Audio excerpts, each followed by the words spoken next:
Good afternoon. My name is Rebecca Bruner. I'm on the board here at the Museum on Main.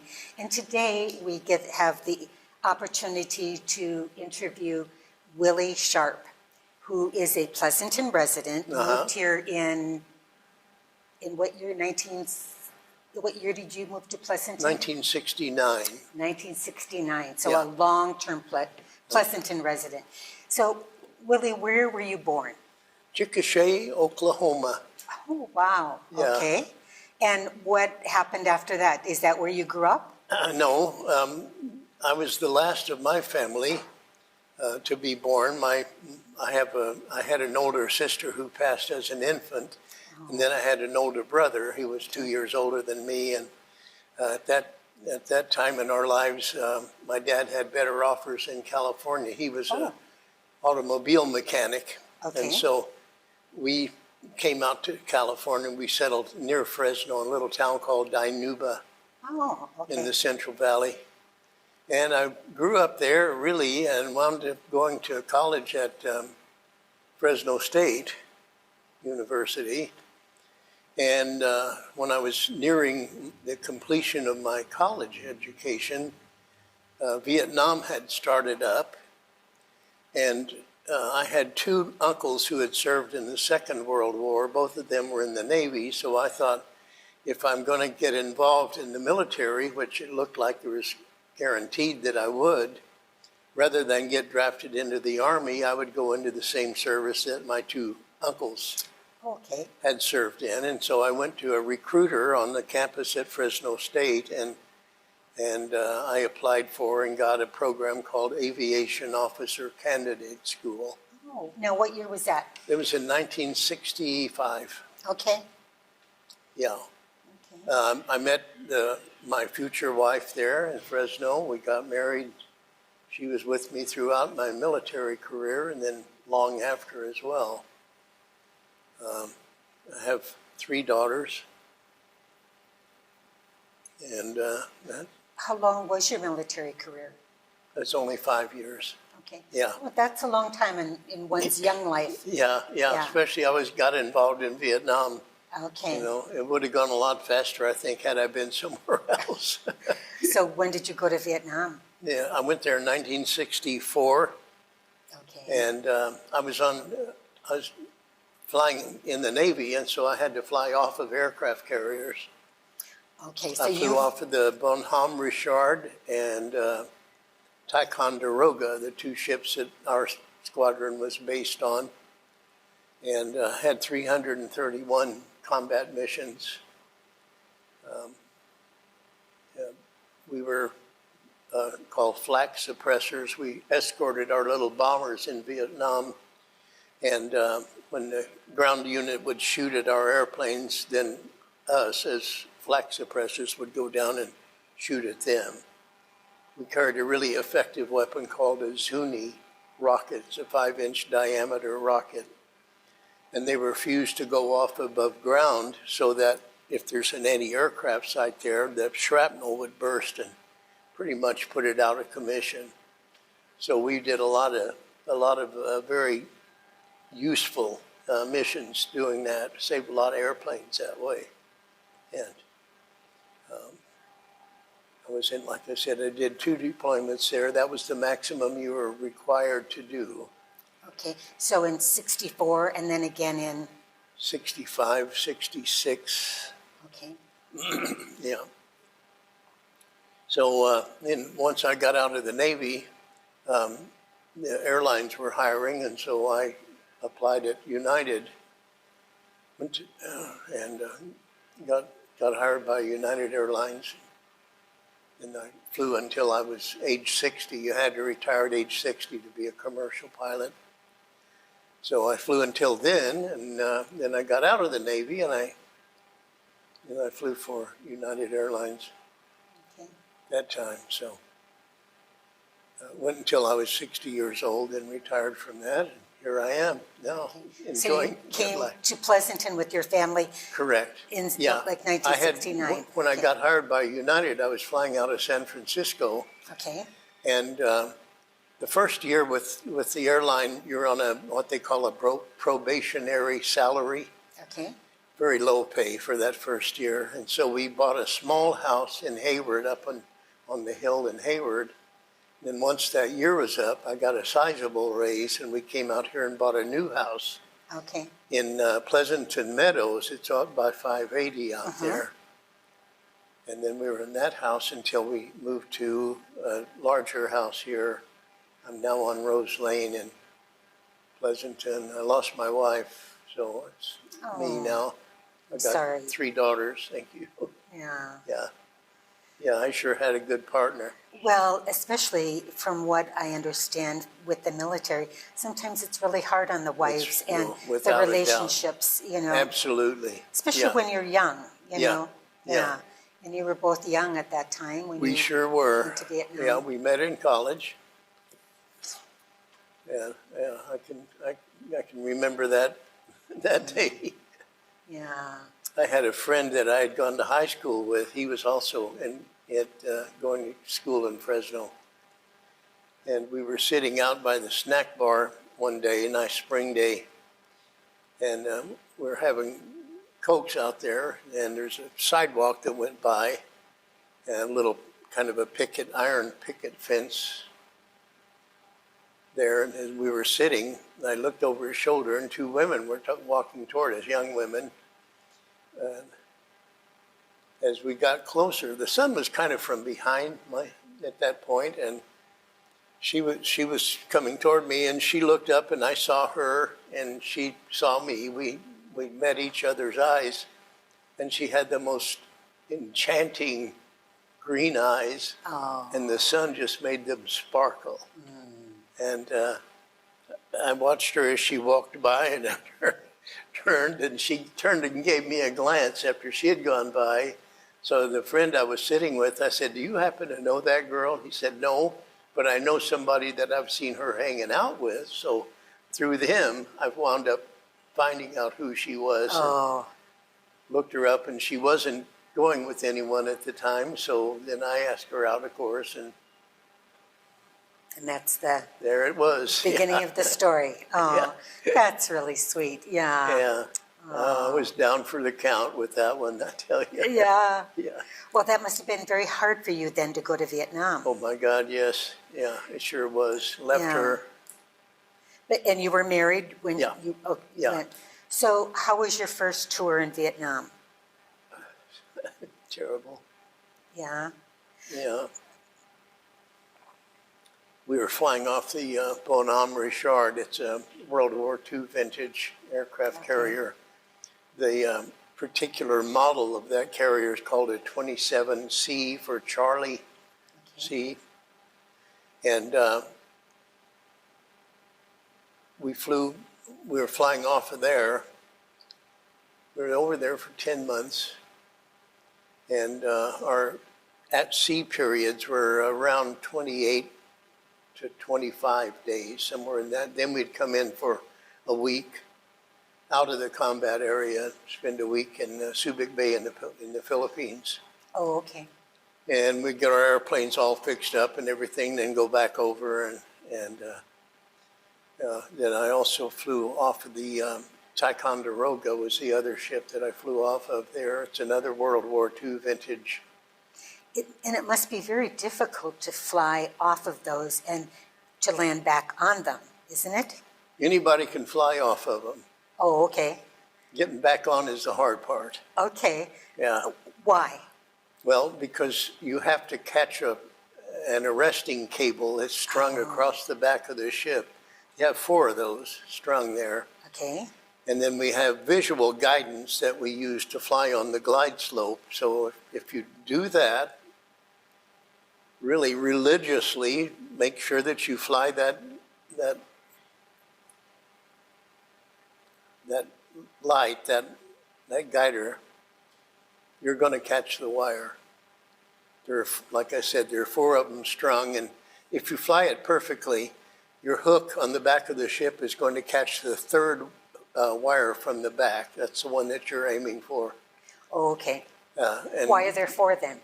Well, in case you In case you miss that one. In case you get too high. Okay. Or if you're too low, you'll catch a wire that Okay. way too. Okay.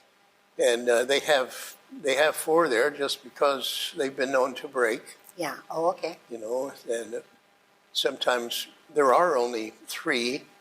They'll have one down, you know, they're going to replace it. They walk along and they actually feel for broken strands on that. It's a cable that goes across, pretty good sized cable, about a 2-inch, Yeah, 2.5-inch diameter okay. cable. And that goes to two big hydraulic cylinders that are down below the landing area. So when you catch that tail, you have a tail hook. When you catch that on the cable, it starts spooling out, and the thing closes up and slows you, brings you to a stop. Okay. And then it can pull you rearward. You have your feet now off the brakes. It'll pull you rearward, and then it'll stop pulling, and then you coast back enough that the cable drops off the hook on the airplane. Guy runs out and does this. It means raise your hook. Oh, So okay. when you do that, you can raise the hook. Then you can add power and taxi on out. And- Go up and park on the front of the ship, nose in. Okay. It's consistently the most difficult thing I've ever done. What happens You if, do it regardless of the weather, you know. yeah, and no matter how tired you Yeah, are? and if the sea is rough, the ship, of course, is moving as Yeah. it's in there. And if there's no wind, the ship has to go faster to create wind over the deck. Oh, If you got natural wind, then it's usually a little rougher, but yeah, the ship can go slower okay. through the water. That must be a tough thing to learn because Very. if you don't, I Yeah. mean, you've got to do it right from the beginning, right? Yeah. They have devised a really accurate vertical glide slope that we can look at. And that's the main thing we watch when we're landing. Okay. We set up the proper speed for the airplane, and it varies on how heavy the airplane is. Okay. Determines your speed over the ground. Okay. And the power setting on the airplane. Because if it's a heavier airplane, you have to carry more power to fly that proper glide slope, we call it. And if the airplane's light, you use a lot less power. And we use, like I said, a tail hook, and they have four of those on the ship. So you said that the vertical guidance that you use is very. Yeah, we call it a glide slope. Oh, okay. Yeah, it's aimed up at 3.5 degrees Okay. from And it's from very horizontal. accurate. And so we look at that as we're flying, Okay. and there's what they call datum lights. You can see from any altitude. They're green, and there are 6 of them on each side. And then in the center is this stack of other lenses. And the one that you want to, in the middle, lined up between the two green ones, is on the glide slope. Okay. You can tell the relation of that center light, which if you're too high, too low, or on glide slopes. Okay. And you fly down until you touch down, and you go to full power. If you catch the wire, you're going to stop. And if you don't catch the wire, sometimes it'll bounce. You've already got your flying speed. Now you got the engine all spooled up, so you're able to take off, go back around, and try another. Oh, okay. They call that a bolter, Okay. bolter, and it's not uncommon. Okay. Yeah, not uncommon. I suppose, especially in rough weather, that it's not uncommon that in rough weather you might have to come around. Yeah, Again, Yeah. okay. Well, I'm glad there's something that if you miss it, I wondered what happened. yeah, Yeah. yeah. They also transmit a light that we can see in the cockpit, and we have, they call the horizontal lights the datum lights, and then the glide slope light moves up and down depending on your relationship to where you should be. So you can see if the light, your light, the meatball as we call it, is above those horizontal lights, you're too high. Ah. So you okay. take off a little power, pretty soon the airplane's should going a be. little lower. Then you add some to stop it there and try to keep it Yeah. right between those datum lights. Wow. So of course, if it's a nice steady wind, it's a lot easier than it is if you've got a gusty day where the wind changes a lot, changes direction a lot, Yeah. Yeah. It's consistently the most difficult thing I've ever done in an airplane is to land on the ship. Yeah. Yeah, without a doubt. So who, are you flying alone or is anybody with Yeah, you? the airplane I flew, alone. I was the only pilot on it, yeah. Okay. So we've talked to some veterans that were helicopter pilots. Uh-huh. When would they have a fixed wing aircraft come in? When would they have you come in? You mean on the In Vietnam? on the aircraft carriers, you mean? No, the helicopter pilots did reconnaissance and surveillance and stuff. Right. What was your main purpose of Yeah, use of I the see fixed what wing? you mean. Yeah. Well, we had a multiple purpose. I could carry bombs Okay. and rockets. The airplane had 4 20-millimeter cannons, so I could shoot those. It's a big bullet. So you're doing that while you're flying? Right. Okay. Right.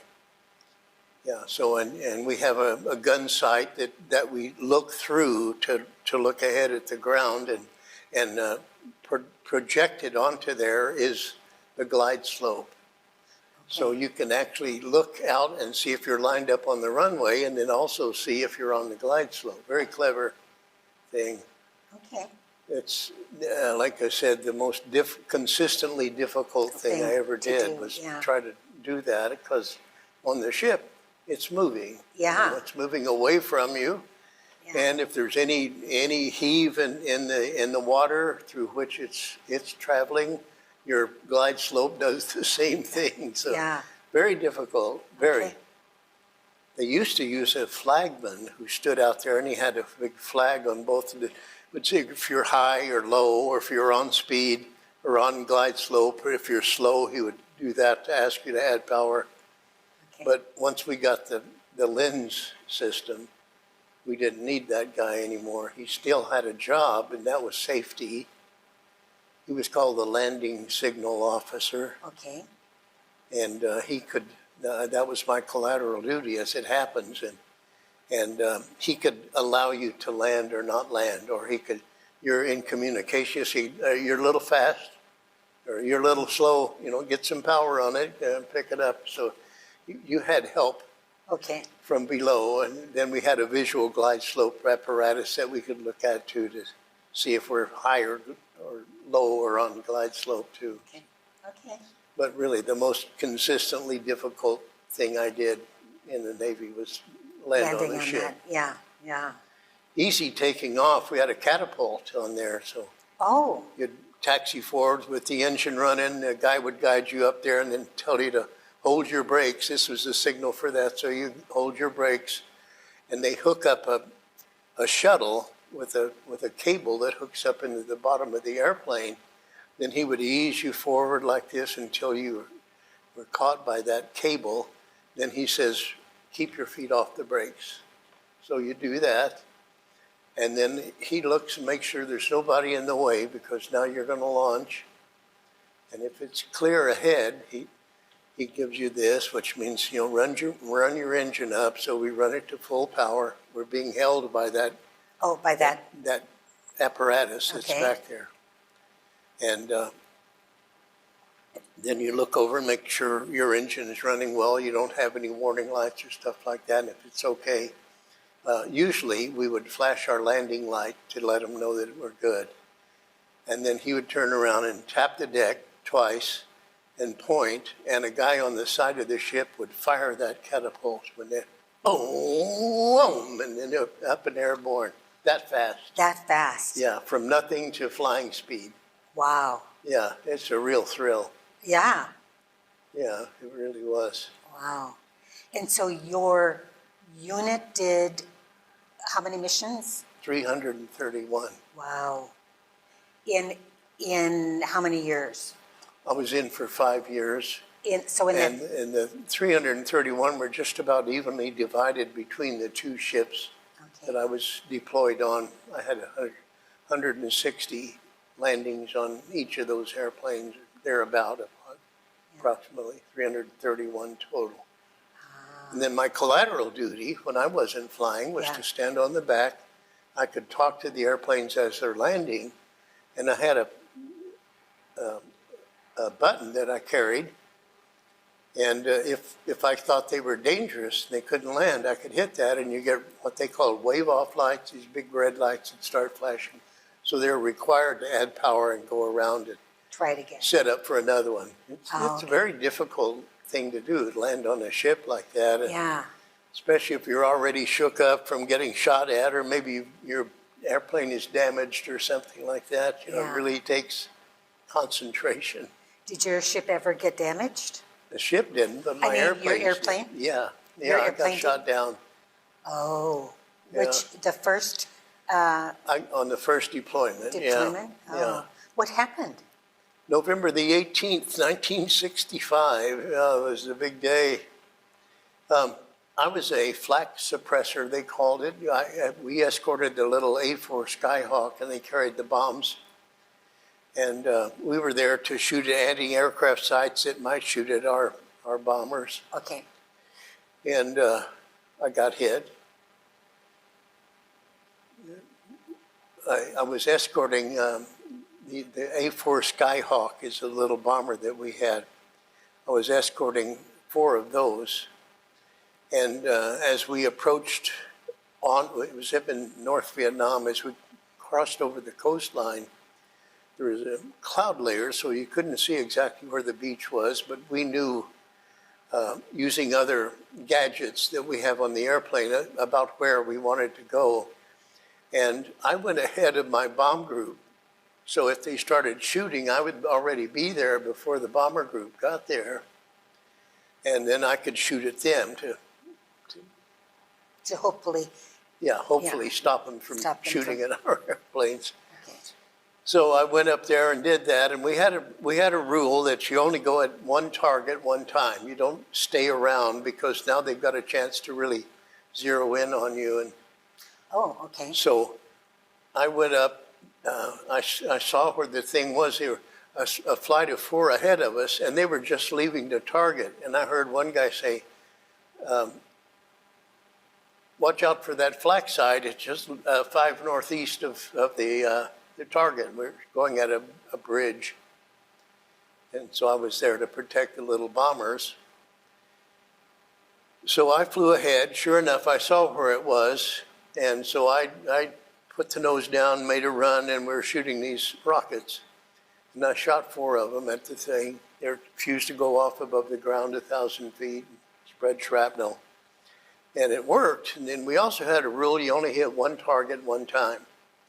But as I was pulling off, I was looking down it, and I saw they were just pulling a tarp off of an 85 millimeter gun, and those can reach up to 65,000 feet. They're real lethal. So I called my lead, and I said, "I just see them uncovering an 85 down here." And he said, "Can you hit it?" And I said, "Yeah, I think I can." But that required me to go back up to about 15,000 feet and then turn around and And go back down. make a run at it down. So I said, "All right, I'll hit it." So I went up and went around and just got the nose down. And it was like going over a speed bump on a highway that you don't know is there, kind of a bump bump like that. But after that, I could feel the airplane shuddering. And I said, "Uh-oh, I've been hit back here." He said, "How bad is it?" I said, I don't know, but I think it's really bad."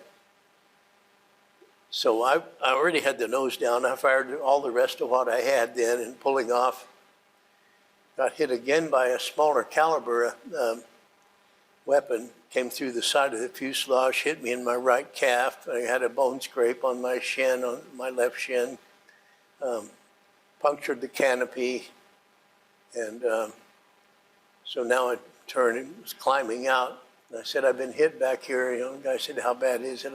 I said, "I don't know, I think it's serious." We have 2 hydraulic systems that are identical that you fly the airplane with. They operate the flight controls. And one of those had failed, because that's where I got hit and had lost the hydraulic fluid for that. So I said, "I've lost one of my hydraulic systems." He said, "I'll come take a look." And then I saw him turning. He was up in front of me, and he turned. He said, "Holy shit, you're on fire. Get out of that thing." That's the last thing I wanted to hear, but Because you can't see if you're on fire. Yeah, well, you're not going to go far, Yeah, that's for sure. yeah. And I couldn't see back there, all Yeah. I could see was ahead and down the sides. I couldn't see my wings even. Oh, So I just hit afterburner and started climbing out. I got up to 15,000 feet, and then I was headed for the Gulf to get out over the water. We had a 100% recovery rate. If you could make it even ankle deep in the Gulf, you had a good chance of getting picked up. So I headed there, and the other airplane closed up on me, and he said, "Oh, you're on fire there. You better get out of that thing." And I said, "Well, I want to wait until I'm sure I'm out over the Gulf before I go."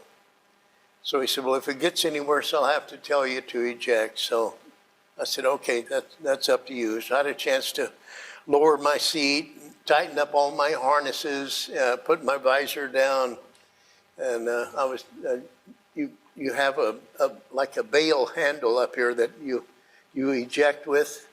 So I was flying the airplane with the control stick, and I just had my hand on that bail. In case the airplane blew, I would at least be able to make the ejection seat shoot me out of there. okay. And I was just going to go until I had to eject. I knew I wasn't going to be landing back aboard the ship because the airplane's on fire, Yeah. 2 of the 3 hydraulic systems had failed, and I had landing gears hanging down and all of that.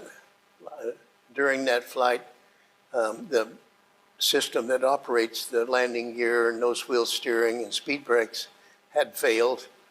And when it did, the up latches that held the main landing gear up into the fuselage relaxed, and it let them drift out into the airstream.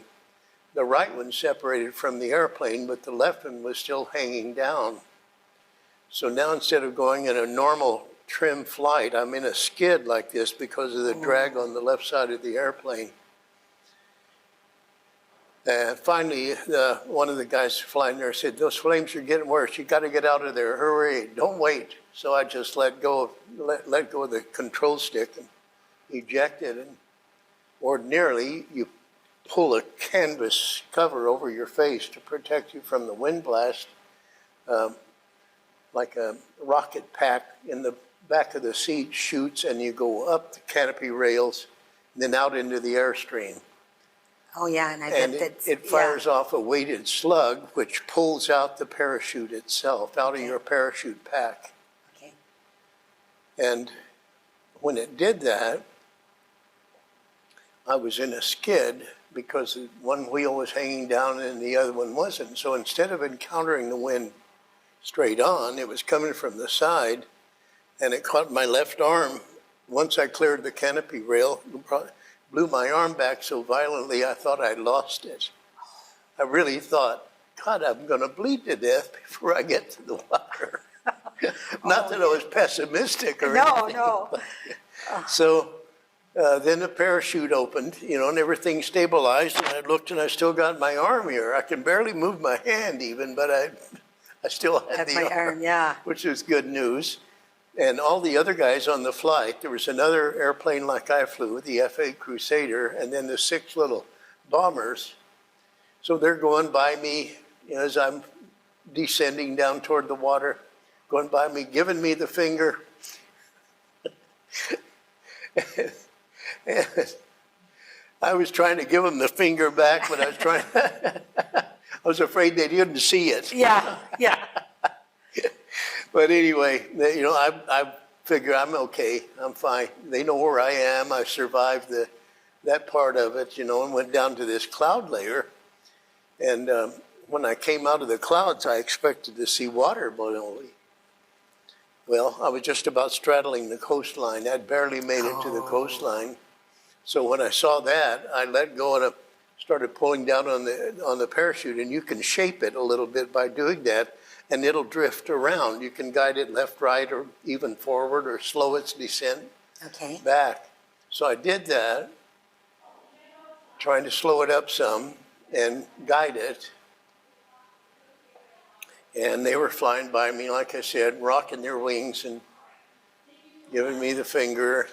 Went down into the clouds, and when I came out, I expected to see all blue water, and I was just about at the beach. So I let go of everything, then I reached up and started pulling to get on the riser, and I was able to slip in, landed in the water about, I'm guessing, 8 miles off the shoreline. And I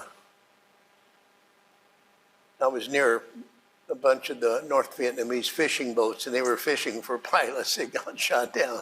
Oh. And so when I landed in the water, the base of the clouds is only like 700 feet, so I wasn't exposed very long. And I was thinking maybe they hadn't seen me come down through the clouds and land in the water. So when you eject like that, the whole seat goes out, and then there's a parachute that fires a weighted slug, and that pulls the parachute out of the pack, and then it catches the wind, and then you go down slowly. Well, getting out of that, you wind up having to release 2 fittings that are on your harness, and then the whole parachute can go away. I got down there to that, let myself out okay, and already you still come with a little seat pan, and if you release the lap fitting on the side, the pan swings over, and there's a zipper, and you can access the stuff that's inside the pan that you're sitting on. Oh. One of them is a small raft Okay. that you can inflate. Oh. So you can either sit in there with your knees under your chin, or you can hang onto the side of it or something, but it helps you stay afloat. Yeah. And there's one lanyard, a yellow nylon lanyard. If you attach that to your harness anywhere, all of your survival gear that's in that pack is connected to the same Oh, so you don't lose it. strap, so you don't lose that stuff. Yeah. So I had a chance to do all that, and I pulled my raft up and I inflated that, and it's only about, I don't know what, 2.5, 3 feet long and a couple of feet wide maybe. So you have to sit in there with your knees under your chin if you're going to sit in it. No reason for me to sit in it. Once we got there, I was able to pull it over, and I just hooked my arm over it. Couldn't use my left arm because it got hurt when I ejected. And I was fine, had my little raft there. But just north of me was a North Vietnamese fishing boat, and they had seen me come out of the base of the clouds. I hoped they hadn't. So when I got into the water, I just kept my head down, and topped the swells, I could see them, but then they go down in the bottom, I couldn't.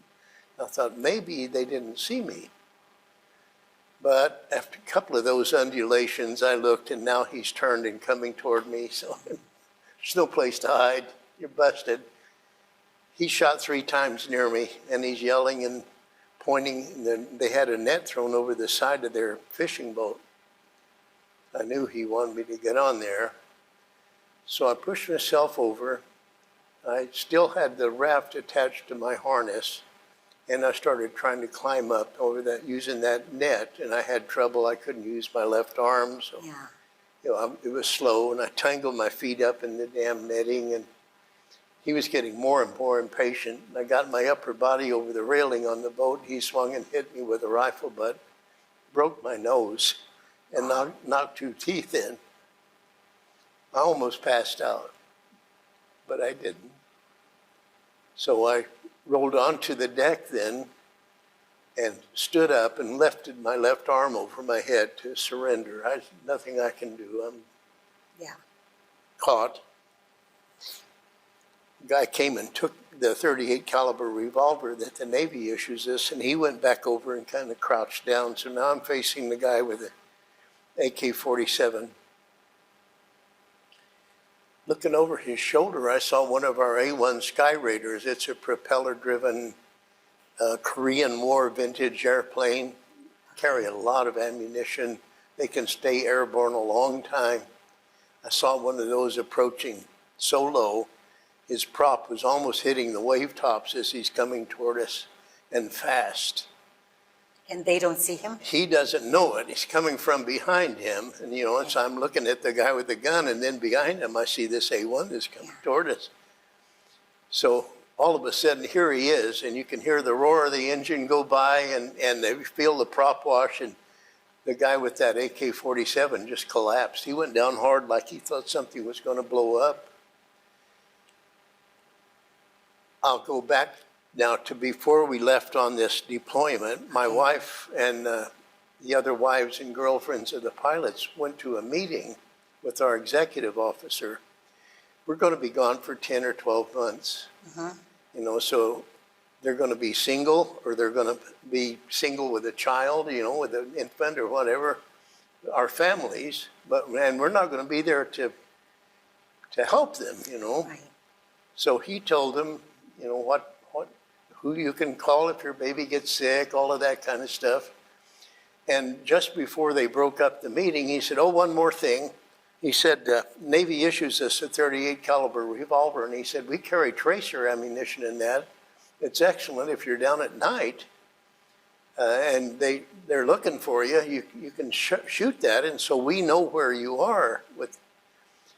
So he said, but for survival, we recommend a small caliber weapon like a .22 that you can conceal in your flight suit somewhere and use that for real survival and such. Shit, on the way home, my wife stopped and bought me a Ruger .22 pistol. Okay. Yeah. Yeah. So anyway, I was carrying that. It fit perfectly in a slant pocket, a slanted zippered pocket over here, just almost as if it was made for it.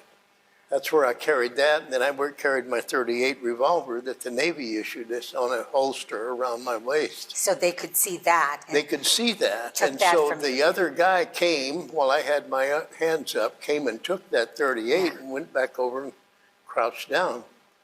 So now it's just the guy with the AK-47 looking at me, and I've got my hand up and I'm looking, and I can see one of our airplanes, that A-1, so I'm dropped down out of the clouds, and now he's coming just directly toward us. And his prop is almost hitting the wave tops. He's that low.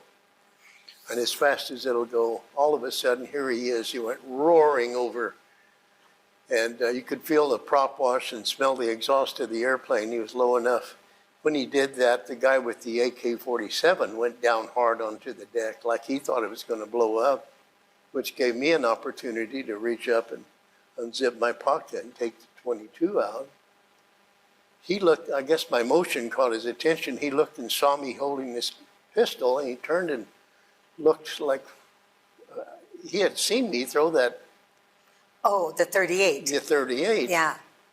And he had no idea why I was standing there holding a pistol. Yeah. And then he started to turn that AK-47 toward me, and I shot him 3 times.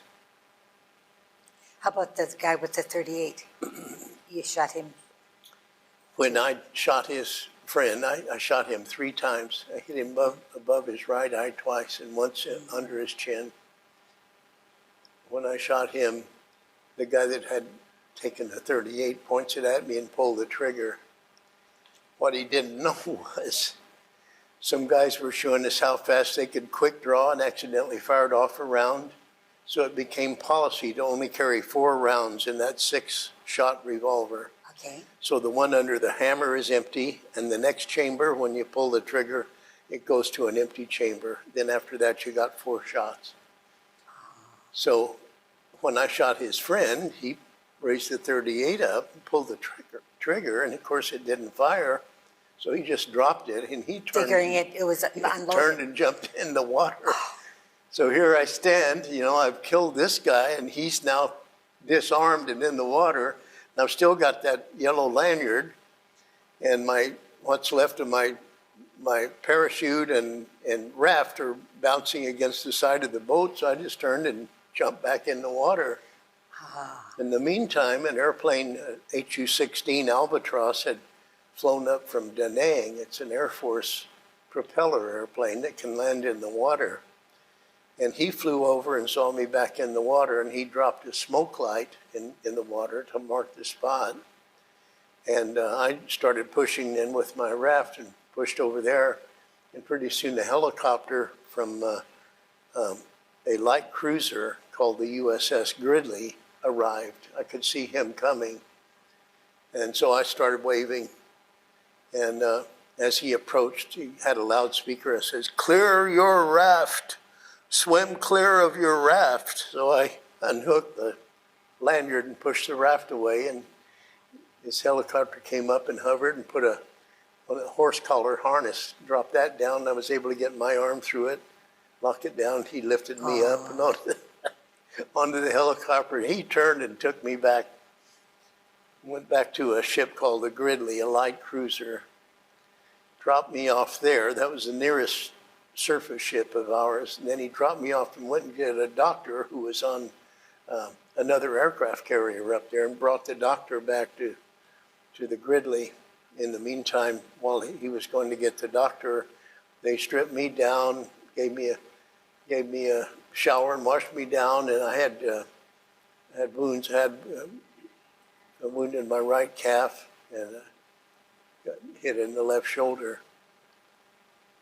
So pretty soon I see the helicopter come again, and I got in there, and he picked me up and hauled me back, and he dropped me off. At your ship? Went to the Gridley. Stayed overnight, and he hauled me over to another aircraft carrier and dropped me off there. And one of their airplanes flew me back to my ship, the Bonhomme Richard. Yes. So I survived. Wow. Was it common then for the North Vietnamese fishermen to? Yes. Yeah. They were there. There's a bounty. Okay. So if they captured one of our downed pilots, they were going to be rich. Yeah. Dead or alive? The pilot dead or alive, it didn't matter? Right. Because the guy was obviously ready to shoot you. Yeah, without a doubt. He was ready to shoot. Yeah. Did you ever find out who the pilot was that flew? I did, yeah. Oh. I sure did. Yeah. I still owe them too. You know, you're indebted for life now. Yeah. Anytime you're with them, if they need a cocktail, you're going to buy it for them. Well, and your wife too, with getting you that gun. Yes, exactly. I didn't tell her the whole story. I told her that I got shot down and rescued. That's all. I didn't go into the other parts of it. I know she was worried enough. You know, every day, news from Vietnam was slow to get back to where she was. Yeah. So even if somebody said, "Yeah, I just saw him today and he's in good shape," doesn't mean, because that was 3 days ago probably when he saw me. So. And you didn't have communication with your wife very often. No, I finally did. We went to Subic Bay in the Philippines. The ship went there to get replenished and give everybody a little break. And I called her from there and told her. Okay. Yeah. She had already been told, and she had already been told that I had survived too. So it wasn't a complete surprise, but at least we got to hear each other's voice, you know. Yeah. I said, "Well, I guess I owe you for something." And she said, "What?" And I said, "That pistol you bought me." Yeah. Wow, that was so close. I mean. Yeah, it sure was. Yeah. It sure was. And yet you had to go back another time. No choice. I mean. I could have refused. Okay. But I was with a group of other men, and we were as tight as ticks, you know, and I just felt like I'd be quitting. Okay. You know, I survived that. I'm thinking the chance of doing that twice is pretty remote. I'll bet you nothing happens to me if I go back over there, and it didn't, you know. So, and I just didn't feel right if I hadn't gone back over there, because there was nothing wrong with me now. Yeah. You know, and I knew and loved those guys. Couldn't, you know. We're that close. We had, you know, not supposed to have liquor on the aircraft carriers. Of course, we did, and we would gather in somebody's stateroom every once in a while and drink, and you get to know those guys from the ground up, you know, from the inside out. And I just couldn't Couldn't leave them. go and leave them there, Yeah. Could not do it. And that's the nice thing about when the group you were with, there was that camaraderie where sometimes there wasn't for some of the Yes, people who yes, fought in Vietnam. yes, yes, for sure. Yeah. Yeah. And, we're not supposed to have any kind of alcohol on the ship, but we found ways.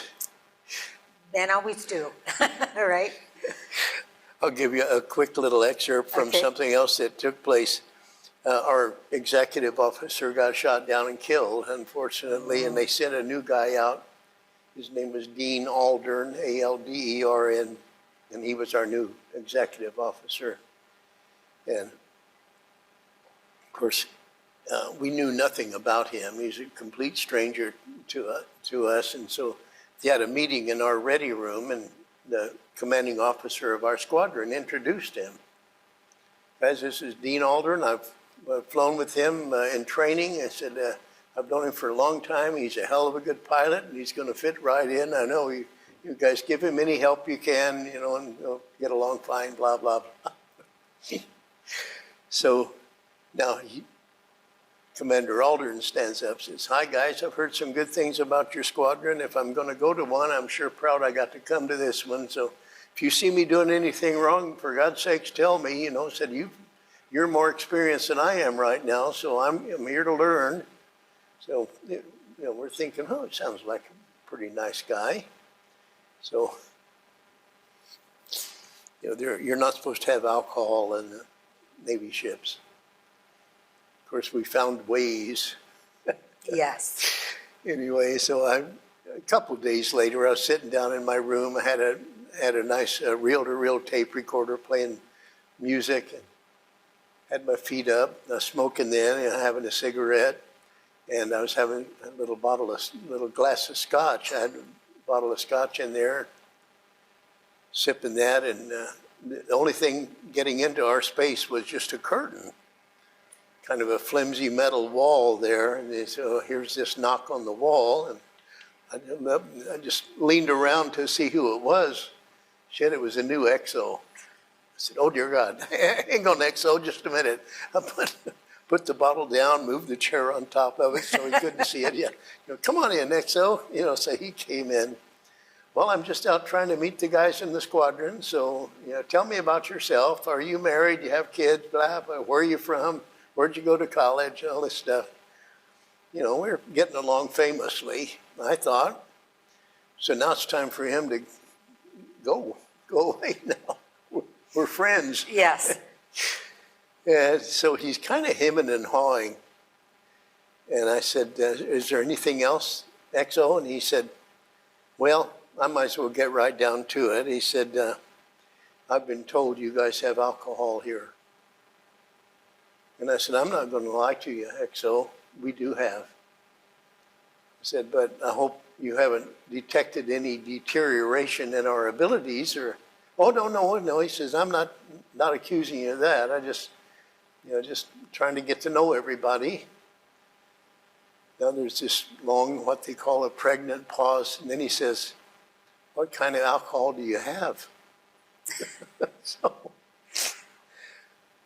we each had a safe with a combination. So, And that's where you kept your alcohol. so I unlocked and I pulled out a bottle of scotch, Glenfiddich. He saw that and he said, holy shit. Is that Glenfiddich? I said, yes, sir, it is. Would you like a little sip? He said, you know what? I think I would.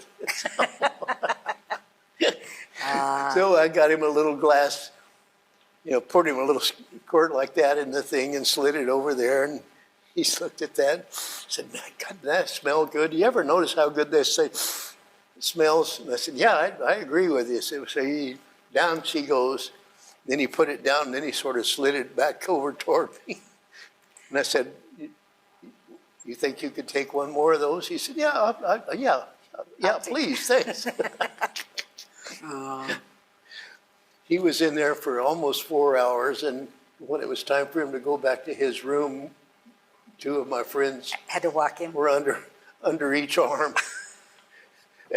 And you know, they have things they call knee knockers on the ship, where there's a bulkhead, and then they have a passageway through there, the reinforcement.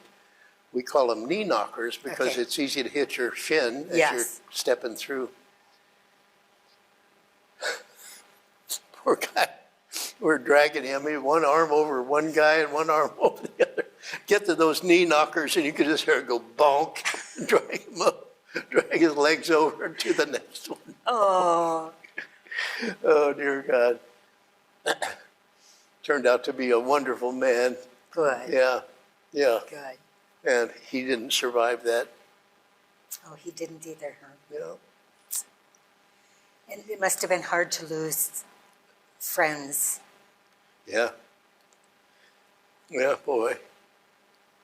It seems so worthless, so, you know, like we're not accomplishing anything, but having people get killed, it just didn't seem like it was doing anything. Sure learned to appreciate each other, you know. Did any of your people get captured? Oh, yeah. Yeah, boy, you don't want to get captured, that's for damn sure, because they really treated them badly. Yeah. I got captured, but I was able To get away? to get away, yeah. That pistol my wife had bought saved my life, Right. you know. And it's the damnedest thing, I swear, and I've talked to other guys who have been in similar situations. When I shot that man, I could see those bullets hit him. Even though they go that fast? That fast. But you could still, But I could see that. I could see that bullet. Isn't that amazing? yeah. And that is amazing, yeah. I almost stopped and thought about it for a little while, and then I realized, get the hell out of here, you idiot. So, Yeah, yeah. But no, it was just the most amazing phenomenon to see that. And did you decide what you wanted to fly, or did they decide for you? Like you were flying that kind of plane, and you said there were some small bombers that came behind you. Mm-hmm. How was it determined what you flew? Well, when I went into the Navy, my wife and I weren't married yet. I went to a recruiter at Fresno State. We were both Right. in college there. And I told her, I said, I'm thinking about joining the Navy because then I could at least choose where I was going instead Right. of just going and being a guy out in the jungle carrying a rifle. And so I talked to her, and we agreed, you know, that I should go ahead and try to drive my own bus for a little while there longer. So I went to a recruiter, and I asked him, you know, I said, can I be married? Yes, you can. We have a program called Aviation Officer Candidate. And he said, you need to be a college graduate. Well, I was 2 months away from that. And I said, how about marriage? Can I be married? And he said, yes, you can. And you'll be a cadet for 4 months, and then you get commissioned as an officer in the Navy. It's a lot better life. You know, as the most junior officer is called an ensign, Okay. and then you're lieutenant and on up. And so I talked to my future wife and told her that, and she said, let's do it. So we got married. You know, 7 days later, I was on an airplane headed for Pensacola, Florida. Oh, Yeah. But and was she able to go down there and, not then, she wasn't, then, but she okay. was after 4 months. okay, Then she could come down and be with me. okay. The first 4 months, it was just learning to be a military guy, and then after that, it was training in some kind of an airplane, Yeah. since that's what I was going into. And so how did it, was it determined that you would fly what you flew, or did you fly many different types of airplanes? Yeah, yeah. No, well, not many, but I mean, several. the first airplane I flew was a little, they call it a T-34 Mentor. And it's a single engine propeller airplane with tricycle landing gear and 2 seats, fore and aft in there. Okay. It's a good little training airplane. That's where you first learn to fly, and first airplane you solo in. Then once you solo, they call them pipelines. There's 2 different pipelines. One is for propeller airplanes and one is for jets. And I wanted jets just because they go faster and they look better. So Okay. something really important. Yes, yes, definitely. So then I wound up going up to Meridian, Mississippi, and basic jet training up there. And of course, my wife moved with me, Good. which was the good part. Yeah. And then from there, we went back down to Pensacola, Florida, and we were in the portion there where you do your first carrier landing. It's strictly carrier landing was the purpose of that section of your training. And they had outlying fields, little runways away from the main one. And a guy called an LSO, a landing signal officer, would fly out and park there. And then our group of student pilots would come out, single file, and we would start doing this circuitous thing, go down, touchdown, add power, go around, and we'd do that. And he could correct us in flight, say, what's your speed there, whatever it is. And so then when he wanted you to stop the airplane on the ground, he'd tell you, drop your tail hook. So they had cables strung across the runways there, so you drop your tail hook, and the next time you land, you catch the tail hook and you stop. And then you taxi off the runway.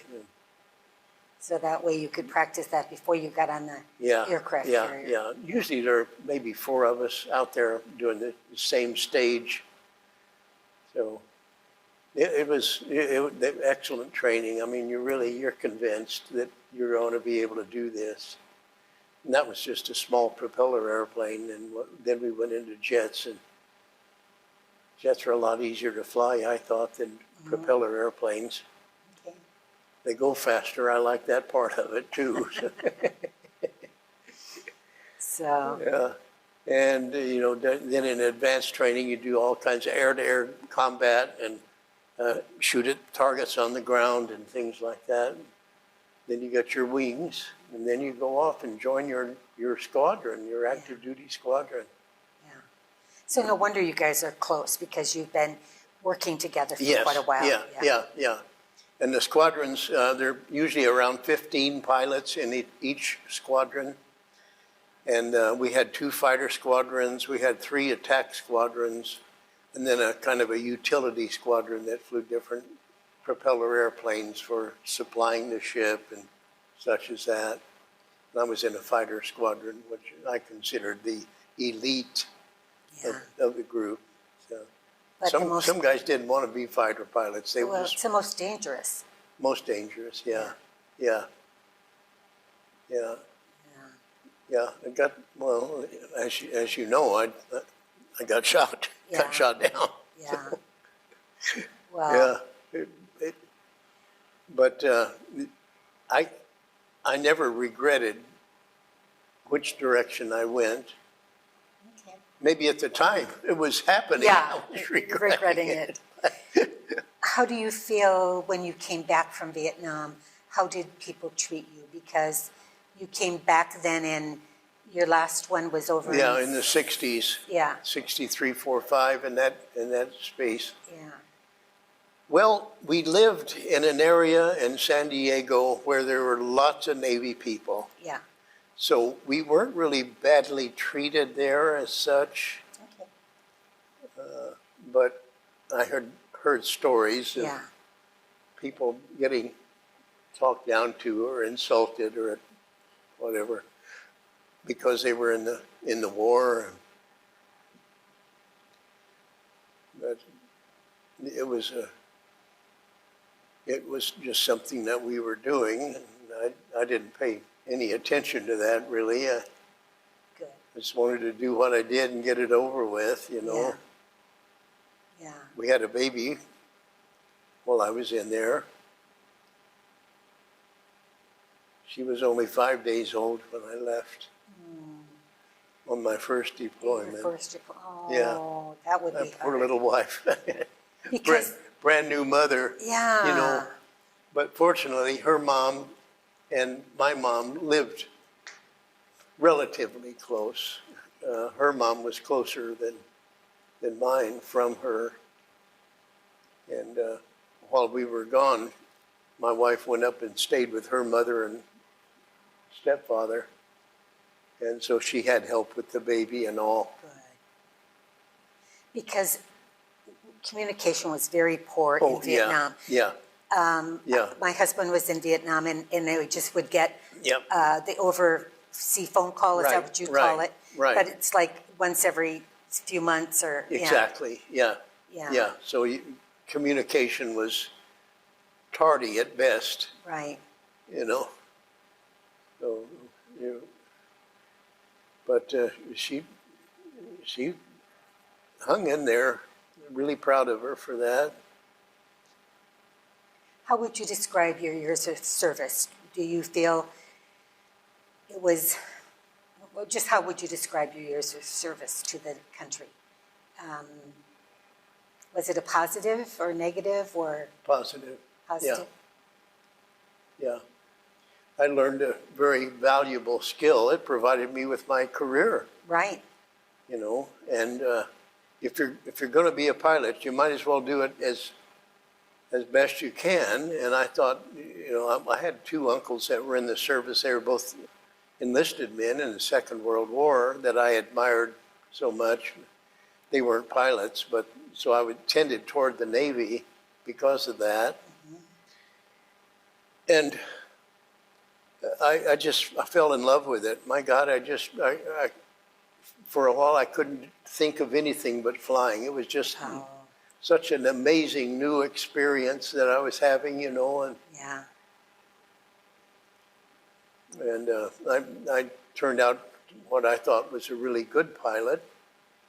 I became, my collateral duty when we were deployed was what they call an LSO, a landing signal officer. So on every third day, I would back on the platform at the back talking to airplanes landing and making sure that they didn't get too slow, too low, too high, you know, as a safety guy there, which made me even better at it because I'm criticizing someone else for doing the same things, you know, so I started to recognize flaws that I had in my flying, and it improved for me that way.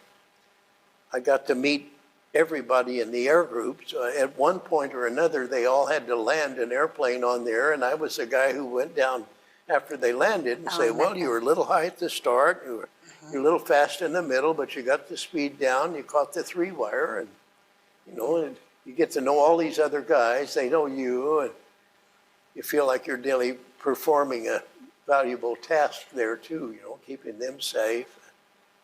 So it sounds like you liked the Navy life. I did. Yeah, I really did. Had it not been for the family, I probably would have stayed in.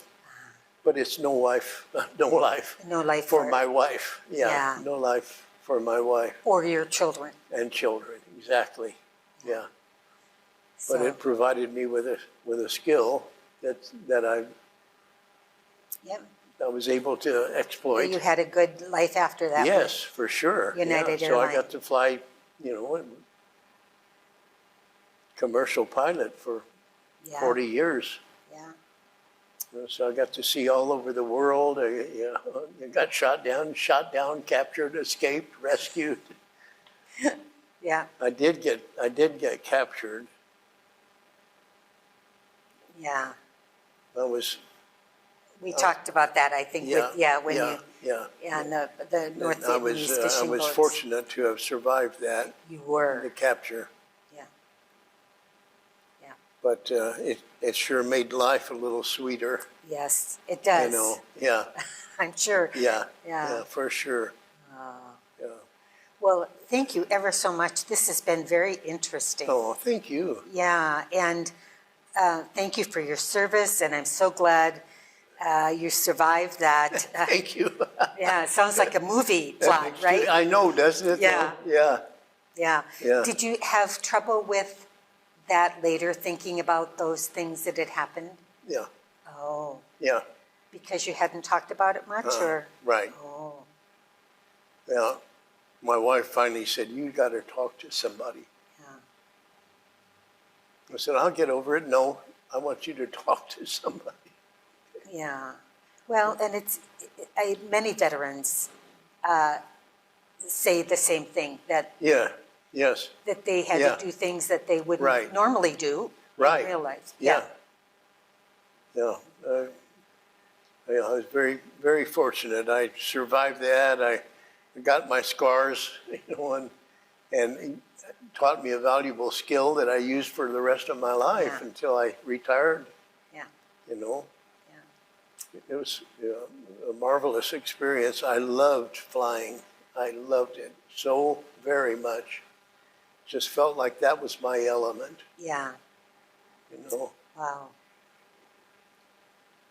I did a lot of stuff I should not have done. We all do. Yeah.